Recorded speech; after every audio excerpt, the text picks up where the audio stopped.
నమస్తే welcome to our channel యువకళం ఈ పేరుతో నారా లోకేష్ చేపట్టిన పాదయాత్ర ఆంధ్రప్రదేశ్ రాజకీయాల్లో ఓ చరిత్ర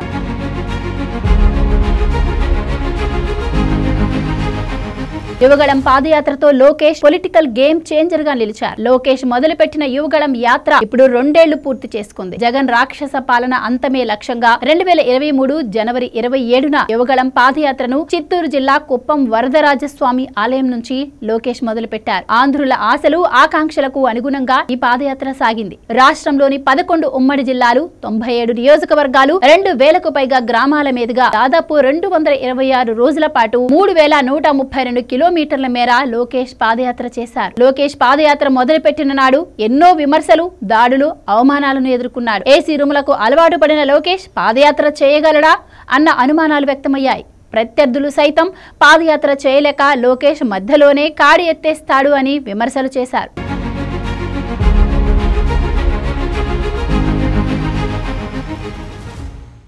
అదే సమయంలో అధికారాన్ని అడ్డు పెట్టుకుని యువగళాన్ని అణిచివేసేందుకు జగన్ చేయని ప్రయత్నమే లేదు. పోలీస్ వ్యవస్థ, సోషల్ మీడియా వ్యవస్థను అడ్డు పెట్టుకుని యువగళం పాదయాత్రను టార్గెట్ చేశారు. లోకేష్ పాదయాత్రకు జనం లేరని, ఆయన పాదయాత్రను ఎవరూ లెక్క చేయడం లేదంటూ ట్రోల్ చేశారు. లోకేష్ మాట్లాడుతున్న సమయంలో విద్యుత్ సరఫరా నిలిపివేశారు. మైకులు లాక్కెళ్లేవారు.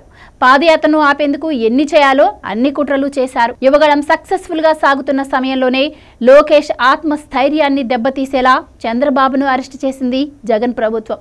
కర్నూలు పర్యటనలో ఉండగా చంద్రబాబును అర్ధరాత్రి అరెస్ట్ చేసింది. దీంతో నారా లోకేష్ పాదయాత్రకు బ్రేక్ ఇవ్వాల్సి వచ్చింది.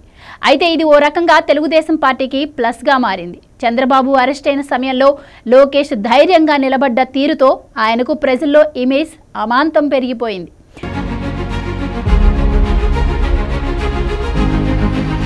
జగన్ ప్రభుత్వం ఎన్ని కుట్రలు చేసినా వెనక్కి తగ్గలేదు లోకేష్. ఎండనక వాననక తన పాదయాత్రను కొనసాగించారు.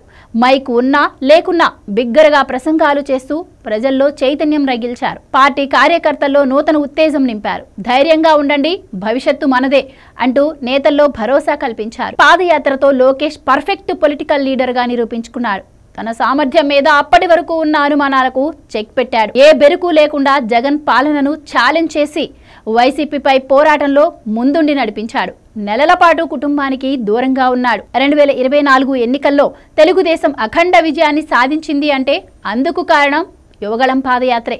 ఇది ఏ టీడీపీ కార్యకర్తను అడిగినా చెప్తాడు. లోకేష్ పాదయాత్ర ప్రభావం ఎంతలా ఉంది అంటే 144 స్థానాల్లో పోటీ చేసిన తెలుగుదేశం పార్టీ 135 స్థానాల్లో తిరుగులేని మెజారిటీతో విజయం సాధించింది. సొంతంగానే ప్రభుత్వాన్ని ఏర్పాటు చేసే మెజారిటీ సాధించింది.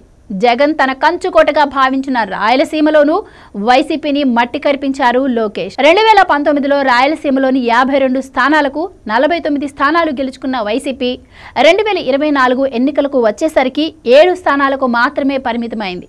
అలా లోకేష్ యువగళం పాదయాత్ర తెలుగుదేశం చరిత్రలో ఓ మైలురాయిగా నిలిచింది.